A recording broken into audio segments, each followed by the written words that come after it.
Am I really that much to handle? Breaking these niggas down like a camel.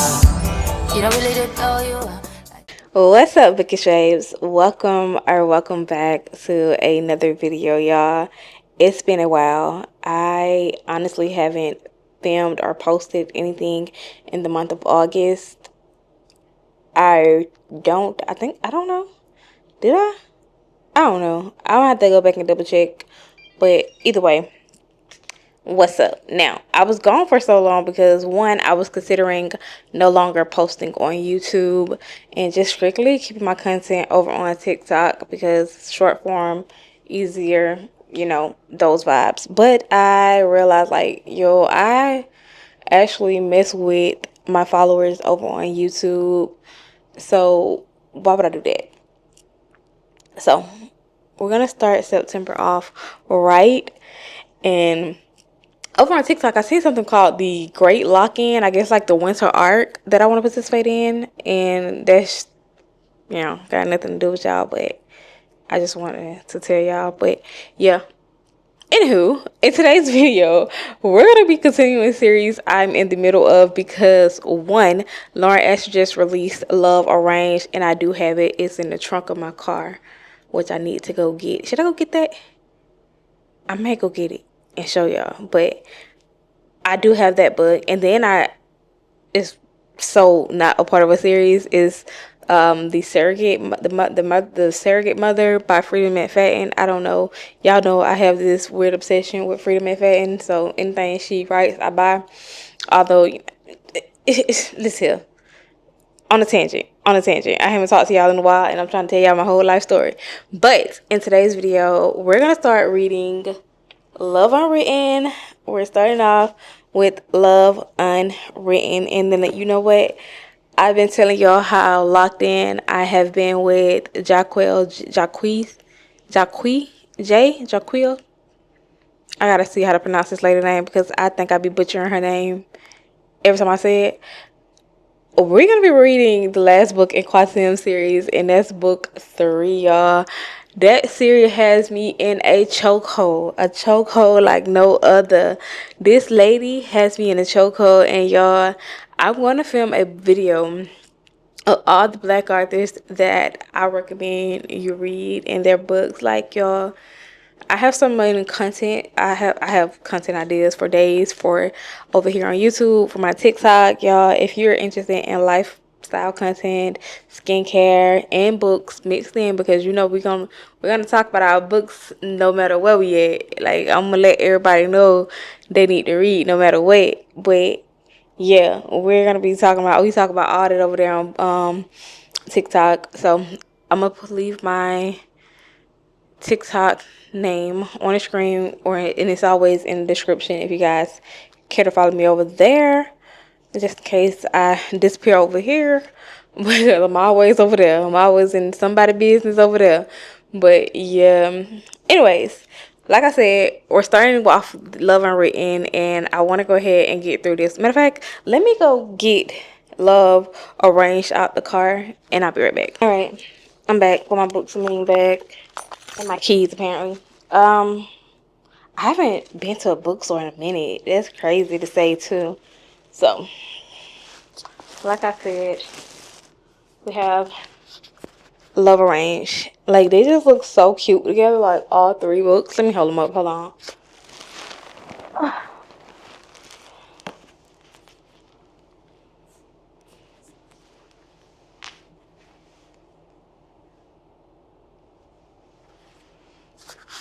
Yeah, they look so cute together. Like, you can't tell me that's, like, a cute colorway.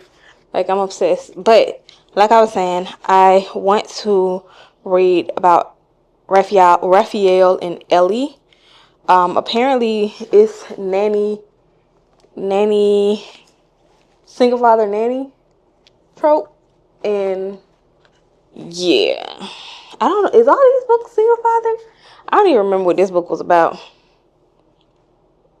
I know this Delilah and Julian. I think they was childhood rivals.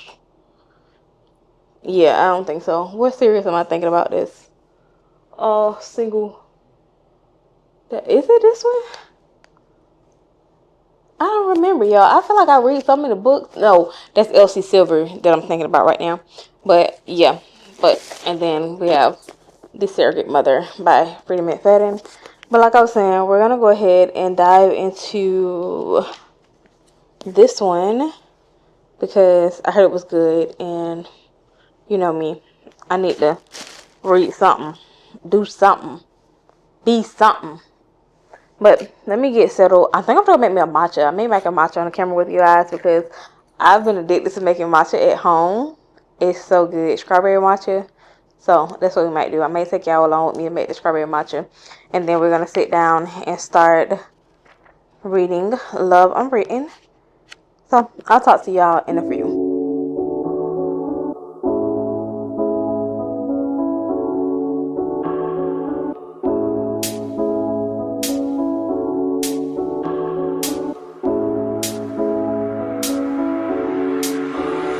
When I feel what I feel, sometimes it's hard to tell you so. You may not be in the mood to learn what you think you know. There are times when I find you wanna keep yourself from me. When I don't have the strength, I'm just a mirror of what I see.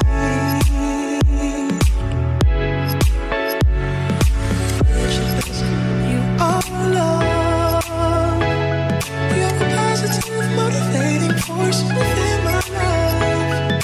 If you ever feel the need to wonder why, let me know. Let me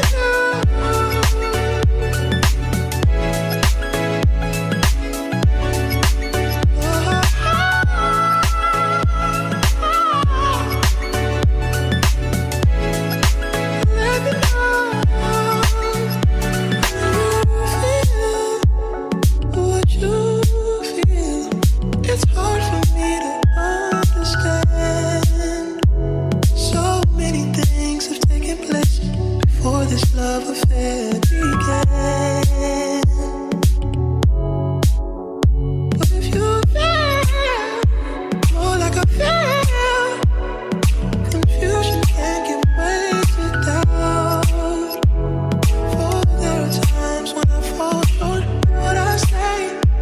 But I say I'm all about, you are love. You're a positive, motivating force within my life. Should you ever feel the need to wonder why, let me know. Let me know. Let me know.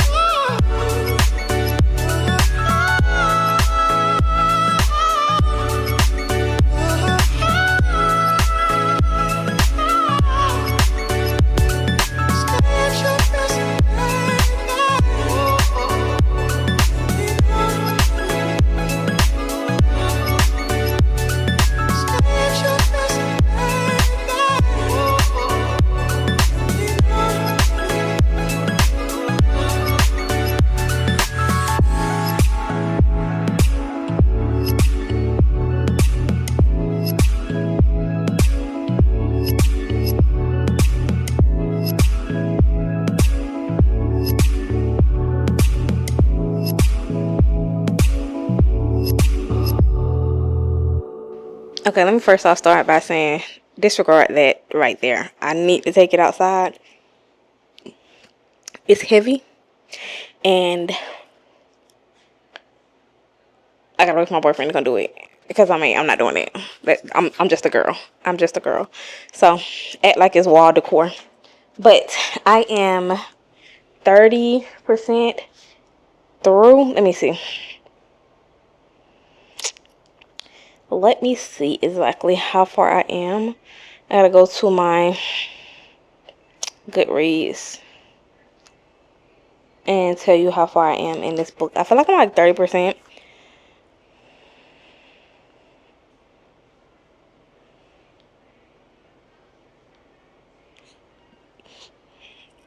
Yes, I am 32% through Love Unwritten by Lauren Asher, y'all. And it's about this dad who is a single father because the baby mama, the ex-wife, is trash. And y'all, I feel like every time I read about how trash a mother is, I go on a tangent because I just do not understand. Like, one thing I would never get is being a bad parent. One thing I never understand is a bad parent. But that's just me. But he has this girl who's a nanny, and his son has some type of vision impaired. Like, I don't know. He's like visually impaired somehow, where his vision is slowly fading, and it's causing a lot of stress on everybody involved. And the way this girl loved this child, I just love to see it. I just love to see people love on kids in books. I love a book with the single father trope. Like, that is just right up my alley.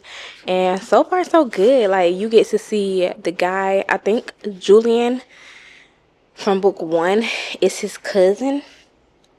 And then they talk about Delilah and her sister and all of that in this book as well. So it of course it's take place in Lake Wisteria, which I wonder if we're gonna ever see Cal in one of these books, because if I'm not mistaken, I don't know. I'm gonna have to go back and check. In Final Offer, I think they mentioned something about one of the guys. He was a sheriff office, police officer. I don't know, y'all. I'm just sitting here trying to figure stuff out. But it is 10:13 right now. I'm going to continue to read and see how far I can get into the book and see if I have any other thoughts and opinions on it. I think I'm going to go to the lake tomorrow and we're going to read on my Kindle. I think this book is on Kindle Unlimited. If not, I'm going to see do Hoopla have it or Libby. See if one of those have it on audiobook or ebook, and we'll read it that way while I go on a walk tomorrow. So yeah, I'm gonna talk to you guys a little bit later, probably tomorrow, if not later tonight, tomorrow, because I do go to work. I do go to work at 12 o'clock. So I need to find another job. I hate never mind, child. Let's not go on that tangent. But I'll talk to y'all later. Yeah. Mm-hmm.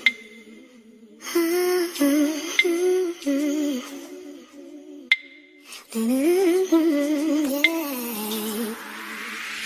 Boy, you know you make me float.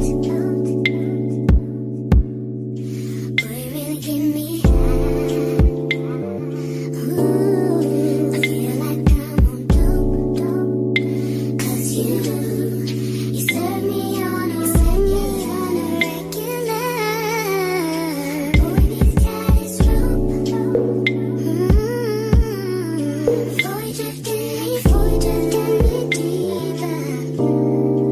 Baby, now hold me close. Let's take this overboard now.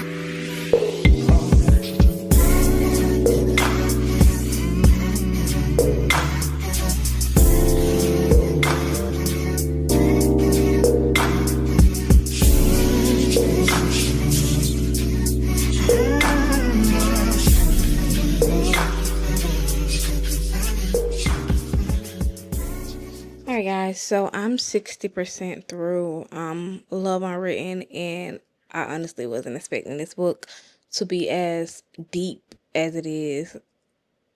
The amount of trauma, child abuse, neglect that Raphael and Ellie experienced in life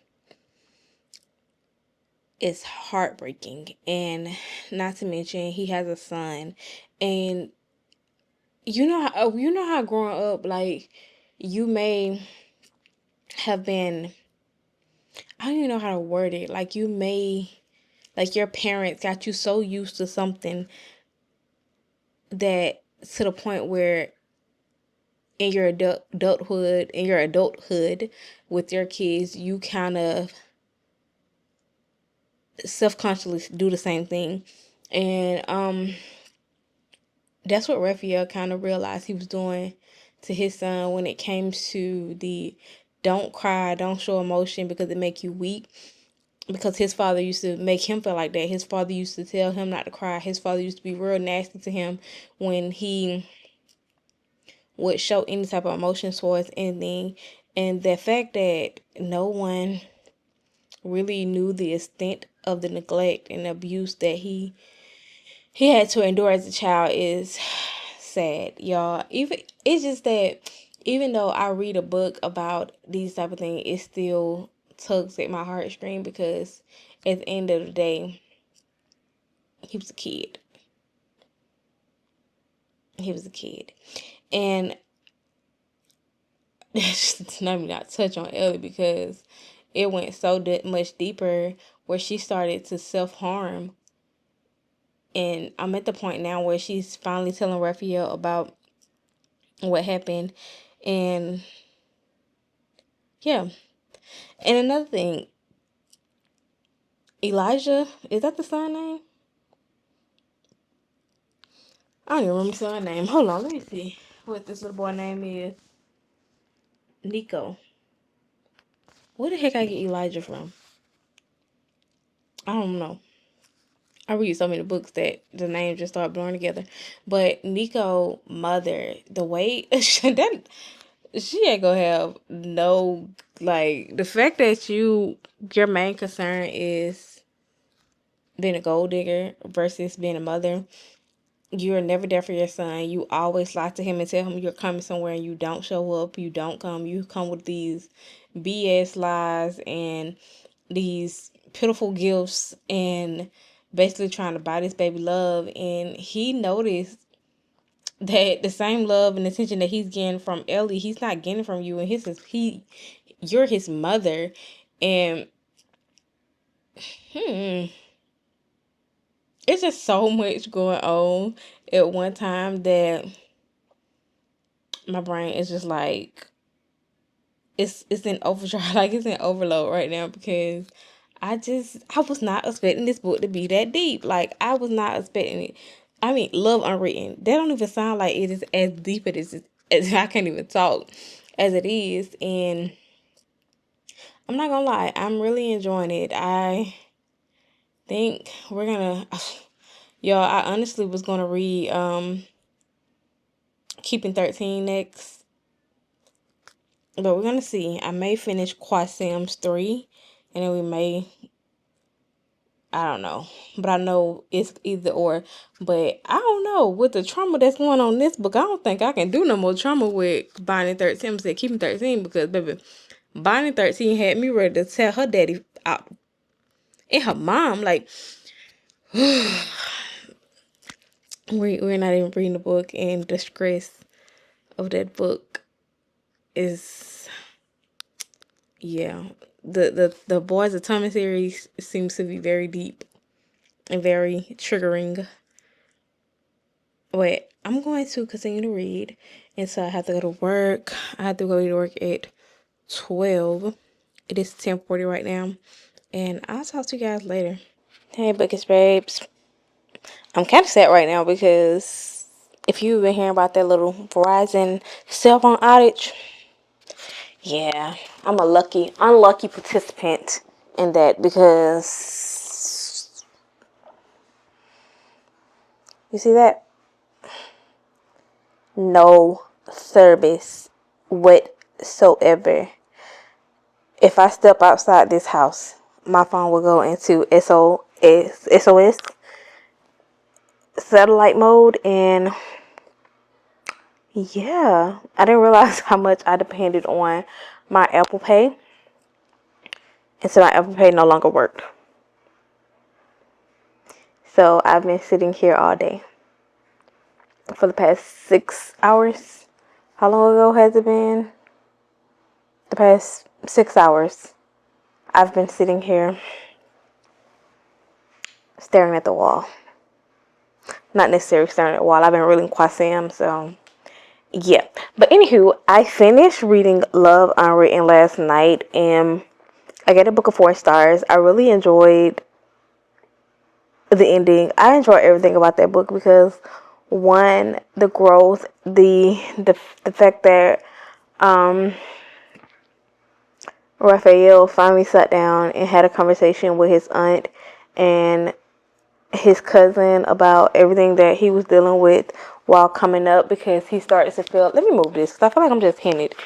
He starts to feel like a burden in the family or whatever, because after growing up, the way he grew up and with his parents and everything of that nature, he got into this complex where he just felt like he had to do everything to make everyone around him happy, despite how he felt and everything like that.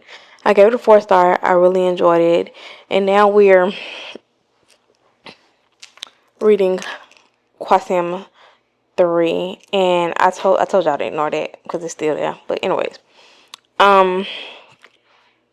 now we're in Quasim 3, and I picked that book up, and I've been crying ever since I clicked start this book. It is a lot going on, and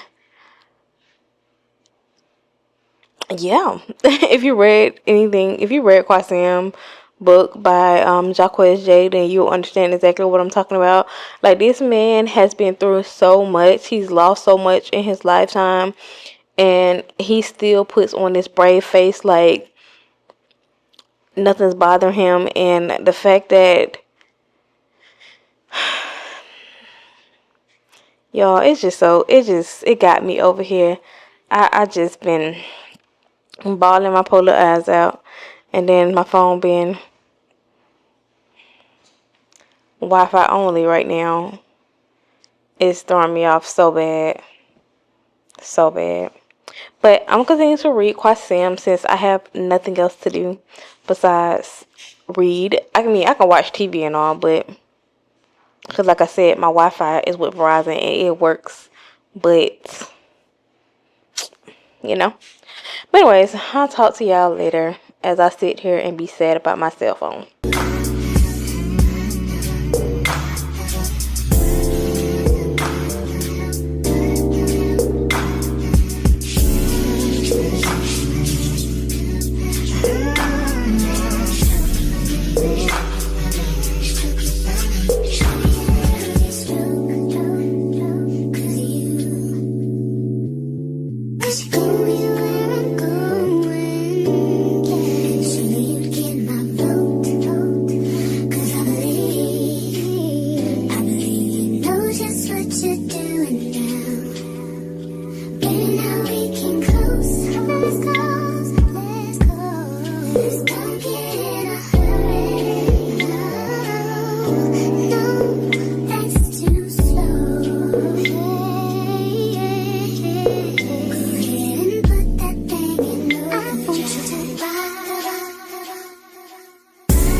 Y'all, Menace Caselli is so freaking hilarious. Like, the second that you don't agree with anything he say, or somebody, his friend, his sister, he automatically assume that it's an insult. He's like, what is Havoc is talking to Corleone about handling some business, and I'm sorry y'all for that noise, but anyways, Havoc is talking to Corleone about handling some business, and Corleone said Havoc said, "How do you expect me to do this when he ain't gonna blah blah blah?" So all of a sudden, Minnie's like, "You trying to call my best friend a dumb fuck? Like you trying to call him stupid? Is that what you saying?" Like it's just the random things that he say with a serious face. Just like I feel like if him and Capadonna got in a room together, because Capadonna guy is a master of all trades in his opinion. Capadonna is a priestess. Capadonna is a doctor, a dentist. He's a goddamn artist. He know how to skateboard. He goddamn a police officer, a funeral director. Like Capadonna is everything. Let him tell it. And I feel like if him and Menace like actually became friends, like that would be like the most funniest book, because the things that they say and do is just freaking hilarious. But I'm gonna continue reading. I am 46% through, and Quasim finally woke up from his nap, and he was really pissing me off. 30% into the book, and he finally woke up from his nap, and I was really getting angry because I was about to hop through that book and shake him awake for everybody.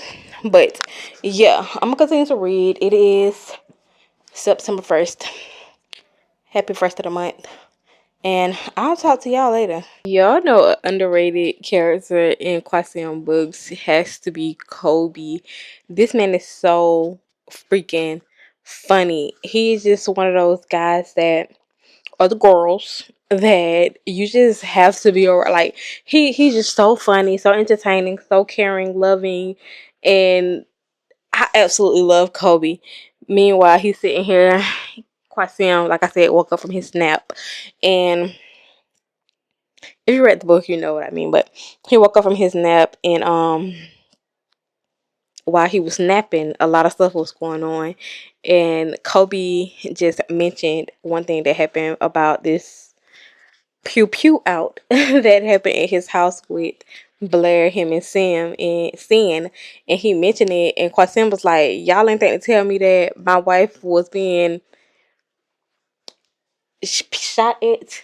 And Kobe was like, "Yeah, I don't know what words you could say on YouTube, because TikTok is a totally different ball field. It's certain words you cannot say." But he was like, "Y'all didn't think to tell me that my wife was being pew pewed at." And Kobe was like, "How we gonna tell you that? You was laying in the bed like a dead fish." If I was Quasim, I would just shut up, because so true. How we were gonna tell you? Like, we was gonna write a sticky note and stick it in your head, so when you did decide to wake up from your slumber, you can read over everything that happened in your time of sleep and rest. Like it's just, I love them. I love everybody. Like the fact that I absolutely love everyone that's on the Inferno Delgado side, and the bullies, and the Reaper. I love all of them, y'all. Like the Inferno, like y'all. Every last character that is represented through this book, I am obsessed with, except for Polo, because that man deserves everything that's coming to him, because the way he's carrying on, like he just runs stuff around here, is crazy.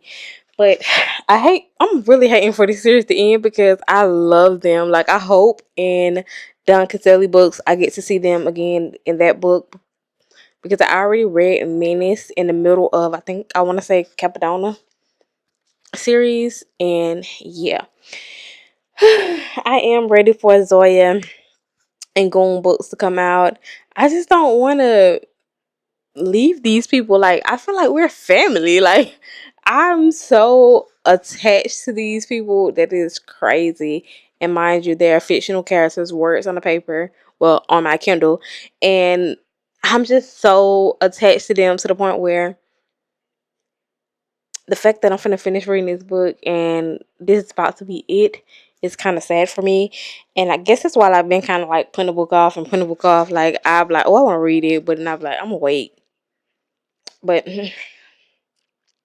that's neither here or there. We're 60% through it now, and we gotta finish it before I go back to work tonight. I gotta tell y'all about that story, because I need to find me another job. And since we family, I need to tell y'all about these people and how they've been trying me. But then, a story time for another day. Yeah. But I'm gonna continue to read and see what happens and what's going on and how they finna get Mercer old dirty. Whew. The things I want them to do to this man. The things I want them to do to this dirty. Oh, y'all. If y'all read this book and y'all know what he did, it is so triggering because like he was a fucking child and he did not deserve any of that. And his mama, she's gonna get what she deserves too, because although it gets to a point where people I it gets to a point where okay, you started out as a victim and then your decisions made you a willing participant. Like not everybody but Thea, like her decisions end up making her a willing participant because you had all the rights to. And you know what, I can't even speak on it because I feel like it's victim blaming. But when you get to a point where you know it's wrong and you do it anyways because you want this man, that makes you a willing participant, which makes you just as guilty as the people that began it off forcing you to do it in the first place. And this is strictly about the fictional characters, not anyone in a personal life, because I understand like Stockholm syndrome, but that ain't what she got. What she got is she wanted rich so bad that she decided to do weird-ish. She decided to continue to do weird-ish, and it resulted into some crazy stuff happening to her son. But anywho, read it if you want. Read it if you don't want. Just read it. And I'll talk to y'all later. Alright, y'all. So I finally finished reading Quasim's 3. And I'm not even gonna lie. It was amazing. It was good. It was spectacular. Y'all, the way... First of all, it ended on Zoya book. I'm saying, well, Zoya's chapter. And when she found out, my mouth hit the floor because that is crazy. Like, I would have never expected that person. And that's crazy. I'm so ready for her and Goon book to come. I don't know when it's coming out. Maybe the beginning of next year. But I'm so ready to read about what's going on, how everything plays out with them. Goon, Zoya, her ex-boyfriend, Menace, and all that. Like, y'all, I am so... You just don't know how ready I am. Like, that book... Those books are going to be my entire personality, like this series has been for the past 3 months. Y'all, it's so good, y'all. If y'all haven't read this series, please, I'm begging you. If you don't take any other book recommendation from me, take this because y'all, this entire series is so freaking good. Like, I've been locked in since I started this series, and if you've been watching my channel, you know that's all I talk about now. Like Capadonna, Capone, Capri, Quasim. Like, y'all, these people are all I talk about now. So if you like, just read it. Like, if it was on your list and you're thinking about it, read it, read it, read it, read it, read it. It is so good. I gave this book a 5-star, y'all. I just don't even know how to put it in words because everything, it wrapped up so beautifully. Like, the fact that everybody got exactly what they deserve, especially Mercer, old dirty. Y'all, I'm still trying to find it with that man because the way he did Elijah, and God knows how many other kids, it was disgusting. I hated it. And that man is just... I have no words. I have no words. And then the same with Tookie Butt. Like, I'm glad they let Blair handle that situation because this man abused her, like really abused her, like beat her, made her feel less than. And made her lose their child by kicking her down the stairs. Like, the trauma that this girl went through with this man was just, I can't even, like, I just can't put it into words. Like, all the things, all the trauma, all the PTSD, like, the trauma, babes, the trauma, the things that she couldn't even really live a normal life until she healed from that situation, because she had so much PTSD. She was so traumatized about the things he did to her, and it kind of rolled over into her and Quasim relationship. And I love how he cared for her and loved her and was there for her and let her know, like, I got you. Like, I'm gonna always be here for you. I'm gonna always protect you, and Elijah. And y'all, the growth, the growth, the physical, mental, and emotional growth with Elijah was just so beautiful to read about, because he went from being scared and feeling like he was gonna be he was like he was disposable. He went from feeling like he was disposable, like nobody wanted him, to being loved by all of these people. Like, the way these people love this baby, y'all just, they loved him back to life. And I just love it so much, y'all. I just absolutely love it. The same with Capri and Quasmir relationship, y'all. The way that man loves that girl, y'all.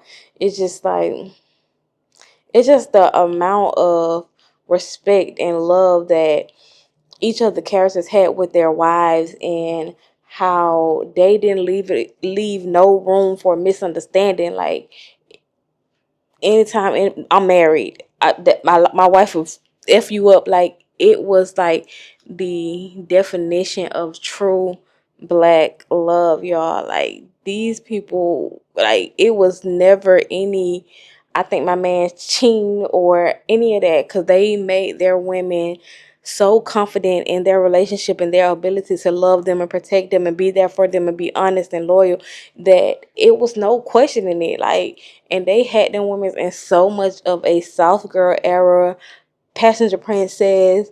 Like, they had them just feeling on cloud nine, and I really loved it. I loved it about each one of the men in these books, how they love their wife, how they was there for their wife, and everything, y'all. Like, I really hate that it came to an end. Like, I read all of these. Like, who told me to do that? Like, why I couldn't space it out like I do any other series? Like, I could have just spaced it out a little bit, like, gave myself a little bit of a break in between. And now that I'm done, I just don't know what to do with myself. Like, should I read the rest of her catalog? Like, I don't know. Like, this lady, her pen game is so elite that if you haven't read, I don't even know what you're doing. Like, y'all, I honestly do not know what you're doing. Like, I have to read Don Caselli book, but I'm not gonna start that now, because I know, y'all. Listen, I know I'm gonna go down the rabbit hole, because I've seen a lot of other her books that a lot of people been talking about. But y'all, by the end of the year, if I keep reading her books, none of my physical TBR is going to get read. But y'all, I'm gonna start rimming y'all head off, and I hope you guys enjoyed today's video. If you did, give this video a thumbs up. Make sure you like, comment, and subscribe, and I'll see you guys in my next video. Mwah. Peace. High volume. Am I really that much?